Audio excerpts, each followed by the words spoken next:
Hi, I'm Paul Dayton. My website's pauldayton.us. I'm here to talk to you a little bit about a little excerpt from my second book, Socialism, the Gift That Keeps On Taking.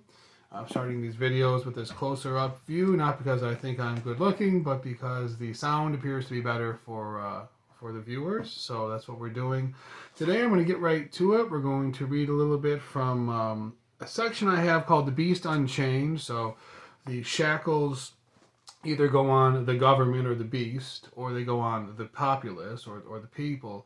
What is called liberation is so often a shackle on the people. So the state, well, that is the people who occupy positions in the state, the government, say they're going to dictate prices for food or for wages or for housing and so on in the name of helping the people, but in fact it just shackles the people because, of course, it leaves them in a position in which they're no longer free to choose what the prices of things will be.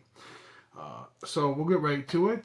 I picked three episodes in the Beast Unchained, one of which is the mid 20th century episode in China. And we'll get right to it here.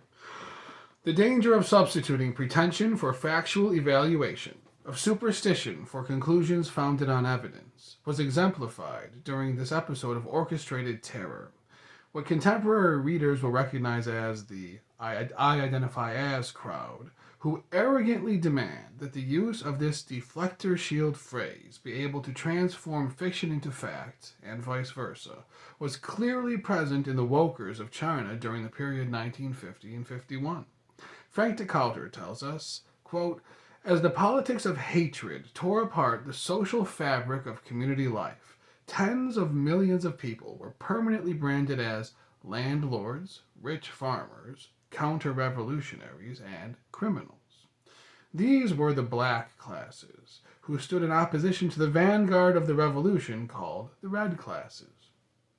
But the label was inherited, meaning that the offspring of outcasts were also subjected to constant persecution and discrimination, all sanctioned by the party. End quote. Those to whom such labels were affixed were rarely wearing accurate monikers. The magic words were spoken, the party leaders identified as knowing such things about individuals, and all interjections of facts and reality were met with swift rebuke. Parallels to the present day situation in the USA, which one can only hope seems a bizarre footnote of history to future readers, pertaining to the legal codification of the reality altering phrase, I identify as, giving the words magical powers in the eyes of the law, are inescapable. In the age of the electron microscope, outer space exploration, and other scientific and technological advances which remove much of the mystery from life that supplied past generations of people with comparative license to bend to superstition and make believe, this phrase must be accepted by citizens of this country as accurate, even when it is clearly and irrefutable when one is speaking the language of evidence, that is, when it is clearly and irrefutably false. Speaking the plain truth when confronted by such fraud and duplicity results in the legal rebuke of those obeying the evidence. Sadly, the Supreme Court has failed to protect the people from such tyranny on the part of sleazy politicians and the lowest proportion of the population for whom they fetch. As of this writing, in a clear case of the special interest taking precedence over the general interest, the phrase only pertains to gender fraud and mostly attacks the minority group who are business owners. However, However, unless it is snuffed out in short order, it is not difficult to foresee the expansion of disrespect and disregard of the law on the part of competently minded adults, concomitantly with the expansion of disrespect for the rights of citizens on the parts of legislators. The horrid New Deal legislation metastasized into the Great Society and War on Poverty monstrosities. The Interstate Commerce Commission, initially for codifying monopoly of railroad transportation, expanded to include automobiles once they came into competition and provided consumers with an alternative. It should surprise absolutely nobody to witness such expansion of this perverse law. If the phrase truly does transform water into wine, according to the lawmakers and judges, then each party in a court of law will rise and in unison proclaim, I am the winner of this case. How will such a case be decided? By whomever spoke first? Or who spoke the loudest? Perhaps they'll just draw straws, but then, wouldn't each party simply identify as having pulled the winning straw? Every employer tells their employee on payday, I identify as having already paid you. Every person walks into a bank and states, I identify as having $30 billion on deposit at this bank.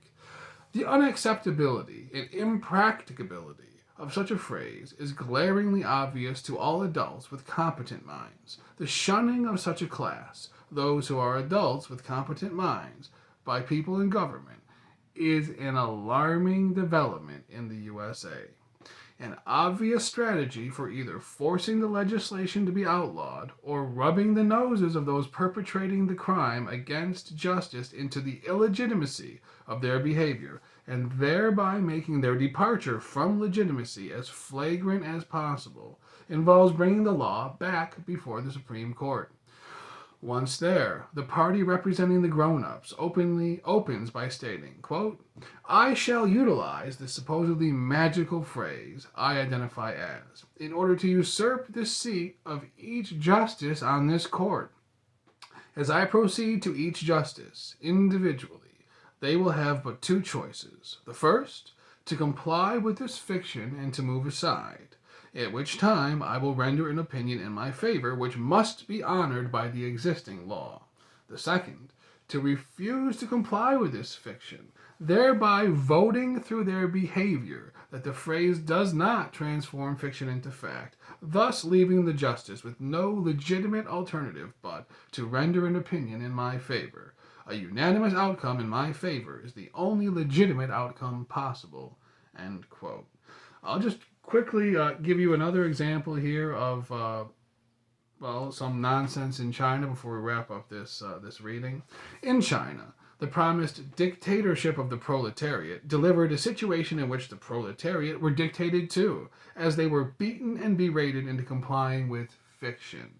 After months of enclosed and monitored behavior, forcing false confessions, false reports on friends and family and neighbors, starving people as a consequence for refusing compliance with the government's falsehoods, similar to the so-called social credit system proposed by some people today. Decotter tells us that, quote, by the end of 1952, virtually every student or teacher was a loyal servant of the state. The food they received depended on their performance, and like all other government employees, they were required to accept any form of employment to which the party directed them. The state needed millions of young people to help build up the border areas such as Inner Mongolia, Xinjiang, and Manchuria. It also wanted experts to provide technological advice in the countryside. Thought reform thoroughly crushed any resistance to assignment to a job in a distant and often unappealing place. Socialism lauded the collective, meaning that the government's needs now took precedence over individual preference. On the other hand, young assistants with more reliable political qualifications replaced foreign-trained professors in the cities. Others with degrees with some of the world's best universities were sent to such posts as assistant clerk in a village library or cashier in a distant bank. None of them received assignments with any real dignity or service, to quote Robert Lowe, end quote of Decotter. I go on and on with many examples throughout this episode in China, this book, throughout 4,000 years of human history. That will conclude our little video for today. My name's Paul Dayton. My website's pauldayton.us. Thank you for joining.